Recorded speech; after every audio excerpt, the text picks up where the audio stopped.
லீலா கிட்ட தத்தாத்திரேயர் திரும்ப வந்தாலும் வாழ்க்கையை தொடர முடியாது அப்படின்னு காலவ மகரிஷி சொன்னதையும் அவங்க வருத்தப்பட்டு நின்றுட்டு இருக்காங்க அப்படிங்கிறது போன எபிசோடில் பார்த்தோம். இன்னைக்கு எபிசோடில் லீலா கவலையோடு அவங்க வீட்டுக்கு வெளியில் உட்காந்துட்டு இருக்காங்க. அப்போது தத்தாத்திரேயர் அங்கே வராரு. பல வருஷங்கள் கடந்திருக்கும் போல இருக்கு. பார்க்கறதுக்கு அவர் ஒரு முனிவர் மாதிரி தாடியெல்லாம் வச்சுட்டு ஜடாமுடியோட லீலா அப்படின்னு சொல்லி தத்தாத்திரேயர் கூப்பிட இவங்க அவரை பார்க்குறாங்க. பார்த்ததும் ரொம்ப அதிர்ச்சி ஆகுறாங்க. இது என்ன கோலம் அப்படின்னு சொல்லி கேட்குறாங்க. கார்த்த வீரியாச்சரை குருவா ஏற்றிக்கிட்டு அங்கே போனீங்க இல்லையா, அங்கே என்ன நடந்துச்சு? இங்கே உங்களுக்காக ஒருத்தர் காத்துட்டு இருக்காங்க, ஞாபகம் இல்லாமல் இந்த மாதிரி ஒரு குளத்துல நிற்கிறீங்களே, என்ன நடந்துன்னு சொல்லுங்க அப்படின்னு சொல்லி அழுதுட்டு கேட்குறாங்க. இதெல்லாம் கேட்டுட்டே அவர் பக்கத்தில் அவர் தொட போக அவர் தள்ளி நின்று தொட வேண்டாம் அப்படின்னு சொல்லி சொல்கிறாரு. ஒரு மனைவி கிட்ட எப்படி சொல்றீங்க, அவளுக்கு எந்த உரிமையும் இல்லையா அப்படின்னு சொல்லி கேட்கும். அதுக்கு தத்தாத்திரேயர் சொல்லாரு, ஆனால் நான் வாழ்க்கையை முழுக்க தியாகம் பண்ணவன். எனக்கு இந்த வாழ்க்கையில ஈடுபாடு இல்லாத ஒரு மனுஷன் நான். எனக்கு மற்ற மனுஷங்களுக்கு இருக்கக்கூடிய ஆசைகள் விருப்பங்கள் இது எதுவுமே கிடையாதுங்கிறது நீ ஞாபகம் வச்சுக்கோ அப்படிங்கிறாரு. இவர் இப்படி சொல்லவும் லீலா சொல்றாங்க, என்ன சொல்றீங்க நீங்க? எனக்கு வாழ்க்கையில எந்த விரக்தியும் வரல, நான் அதை ஏத்துக்கவும் முடியாது. எனக்கு வாழ்க்கை வெறுத்து போறதுக்கான வயசும் கிடையாது. நான் உங்களுக்காக இத்தனை வருஷம் காத்துட்டு இருந்திருக்கேன். எனக்கு இனிமேலும் நானும் இல்வாழ்க்கையில் இருக்கணும் தான் ஆசைப்படுறேன் அப்படின்னு சொல்றாங்க. உங்களை இது எல்லாத்தையும் விட்டுட்டு ஒரு சன்னியாச வாழ்க்கை வாழ்றதுக்கு உங்களால அனுமதிக்க முடியாது அப்படின்னு ரொம்ப ஸ்ட்ராங்கா அவங்க சொல்ல, தத்தாத்திரேயர் சொல்லாரு, நான் சொல்றத கொஞ்சம் பொறுமையா கேளு.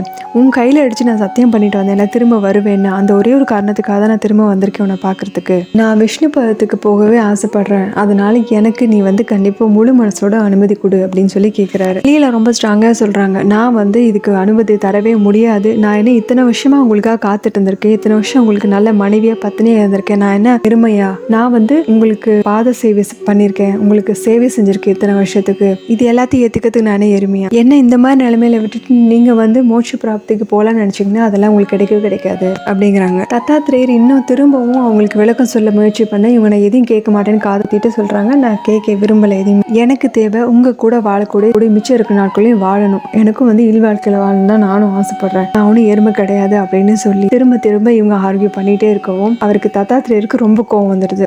நிறுத்து அப்படின்ட்டு மகிஷின்னு இத்தனை தடவை சொல்லி என்னோட புண்ணிய பாதைக்கு நீ தடையா இருந்துட்டு இருக்க. இப்படிப்பட்ட நீ ஒருத்தி நல்லவளா இருக்க வாய்ப்பு இல்லை, அதுக்குரிய பலனை அனுபவிச்சே ஆகணும்னு சொல்லிட்டு அந்த அம்மாவுக்கு என்ன சாபம் கொடுக்குறாருன்னா, மகிஷ ரூபத்துல நீ ஒரு அரக்கனுக்கு மகளா பிறக்கணும் அப்படின்னு சொல்லி சாபம் கொடுத்துட்றாரு. இந்த சாபத்தை கேட்டதுமே கோவப்பட்ட லீலா சொல்றாங்க, இத்தனை வருஷங்களா உங்களுக்கு ஒரு மனைவியா மட்டும் இல்ல, ஒரு தாயாவும் சகோதரியா எல்லாமா நான் இருந்திருக்கேன். அப்படிப்பட்ட பதிவிரதையா இருந்து என்ன நீங்க சபிச்சிட்டீங்கல்ல, எனக்கு இந்த மாதிரி ஒரு சாபத்தை கொடுத்துட்டு நீங்க மட்டும் விஷ்ணு பதத்துக்கு போறீங்களா? உங்களுக்கு எல்லாம் அது கிடைக்காதுன்னு அந்த அம்மா திருப்பி சாபம் கொடுக்குறாங்க. என்னோட வாழ்க்கை நீங்க வீணாக்கிட்டீங்கிறது உங்களுக்கு தெரியணும்ல, அதனால நீங்களும் மகிஷ ரூபத்துல நீங்களும் போறது என் கூட வாழணும் அப்படின்னு அந்த அம்மா திருப்பி அவருக்கு சாபம் கொடுத்துட்றாங்க. அடுத்த சீன்ல இங்க வைகுண்டத்தை காமிக்கிறாங்க. இங்க நாராயணன் தான் கதை சொல்லிட்டு இருக்காரு இல்லையா, அந்த கதையை கண்டினியூ பண்றாரு. இந்த மாதிரி மகிஷியா பிறக்கணும்னு சொல்லி சாபம் வாங்கிட்டு வந்த லீலா அதுக்கப்புறம் என்ன பிறக்கிறாங்கன்னா, கரம்பன் அப்படிங்கிற ஒரு அசுரனுக்கு மகளா பிறக்கிறாங்க. இப்ப மகிஷியா இருக்கிறதுக்கான துவக்கம் என்ன அப்படிங்கறத சொல்லிட்டு இருக்காரு. அதுக்கு மகாலட்சுமி சொல்றாங்க, தத்தாத்திரேயர் லீலாவோட கதை கேட்கறதுக்கு நல்லா தான் இருக்கு,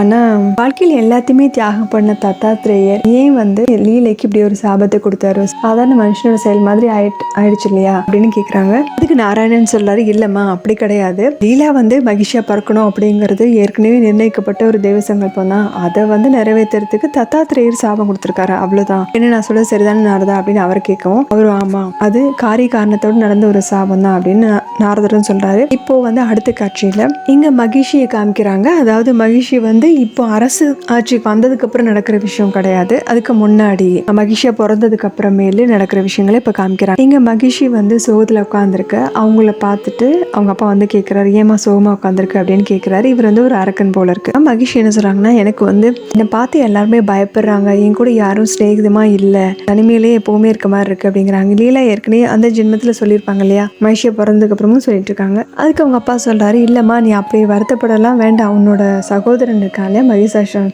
அவன் வந்துட்டான்னா உன்னோட இந்த தனிமையெல்லாம் போயிடும், நீ அவன் கூட பேசிருச்சு நல்லபடியா நிம்மதியா இருக்கலாம் அப்படின்னு சொல்லி சொல்றாரு. அதுக்கு மகிஷி சொல்றாங்க, மகிஷாசுரன் கூட பிறந்த சகோதரி கிடையாது நானு, அவரோட தந்தைக்கு உடன் பிறந்தவரோட பொண்ணு தானே நானு, சித்தப்பா பொண்ணு பெரியப்பா பொண்ணு அந்த மாதிரி இருப்பாங்க போல இருக்கு. இந்த மாதிரி இருந்தும் கூட என்கிட்ட ரொம்ப பாசமா இருப்பாரு. அவர் கூட சிரிச்சு விளையாண்ட நாட்கள்ல கஷ்டம் கவலைனால என்னன்னு தெரியாம வாழ்ந்துட்டு இருந்தேன் நான். சகோதரிக்கு எந்த கஷ்டமும் கொடுக்காத ஒரு நல்ல சகோதரன் அவர் எப்போ திரும்பி வர்றாரு அப்படின்னு கேட்கும். அந்த அரக்கன் அவங்க அப்பா சொல்றாரு, அவன் வந்து கடினமான தவத்தில் இருக்காமா, அவன் எதுக்காக தவம் இருக்கானோ அந்த லட்சியத்தை அடைஞ்சிட்டு தான் திரும்ப வருவான் அப்படின்னதும், எத்தனை வருஷம் தான் இந்த மாதிரி தவம் பண்ணிட்டே இருப்பாரு அப்படின்னு கேட்குறாங்க. அதுக்கு அவங்க அப்பா சொல்றாரு, ஆமாம்மா நீ சொல்றது கரெக்டு தான், எத்தனை வருஷங்கள் கழிஞ்சாலும் சரி, எவ்வளோ பிரச்சனை வந்தாலும் சரி, தான் இஷ்டப்பட்ட வரத்தை வாங்குற வரைக்கும் அந்த தவத்தை தொடர்ந்துட்டு தான் இருக்கணும். அப்படியே அவன் லட்சியப்படி அவன் வரத்தை வாங்கிட்டு வந்துட்டான்னா உன் கையிலையும் உன்னோட சகோதரன் கையில தான் அந்த பிரபஞ்சம் முழுக்க கட்டுப்பாட்டில் இருக்கணும். அதுக்கு மகிழ்ச்சி சொல்றாங்க, எனக்கு இது எதுவுமே வேண்டாம், சகோதரன் நல்லபடியாக திரும்ப வந்தா போதும். அவர் எங்க தவம் பண்ணிட்டு இருக்காரு அப்படின்னு கேட்கும். அவங்க அப்பா சொன்னாரு, அது எந்த இடம் தெரியலம்மா, ஆனா ஜன நடமாட்டமே இல்லாத ஒரு அடர்ந்த காட்டுல கூடிய மலை உச்சியில ஒத்த கால் நின்று தவம் பண்ணிட்டு இருக்கான். இப்போதான் மகேசாஸ்வரனை காமிக்கிறாங்க, ஒத்த கால தவம் பண்ணிட்டு இருக்கிறத காமிக்கிறாங்க.